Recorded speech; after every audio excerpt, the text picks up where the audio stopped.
สวัสดีครับพี่น้องท่านผู้ชมครับผมวันนี้แจกสูตรยำวุ้นเส้นหมูสับสูตรโบราณนะครับผมตัวเข้าไปครับเติมน้ำกระเทียมดองลงไปครับพี่น้องบักนาวผู้ใดมักสุ่มจะใส่หลายจักหน่อยเด้อครับผมสูตรนี้เราจะใส่พริกแดงจินดาลงไปแบบสับเป็นชิ้นนะครับไม่ต้องตำเข้ากันเด้อใส่ผงนัวกับตัวเข้าใจครับวุ้นเส้นใส่ลงไปครับพี่น้องครับผมตามด้วยหมูสับที่เราเตรียมไว้นะครับ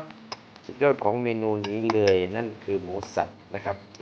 ตามด้วยกุ้งแห้งครับแล้วก็ถั่วลิสงที่เราเตรียมไว้นั่นเองนะครับผมคุยให้เข้ากันแนวนี้เติมลงไปนิดนึงครับยังบนนัวสาวซีเพิ่นซิมแล้วเพิ่นว่ายังบนนัวตามด้วยผักนะครับขึ้นช่ายแล้วก็หอมหัวใหญ่แล้วก็บักเขือเทศนะครับโคเลให้เข้ากันโอ้เป็นตาแซ่บพี่น้องเอ้ยท้ายด้วยหอมเจียวครับโอ้น่ากินมาก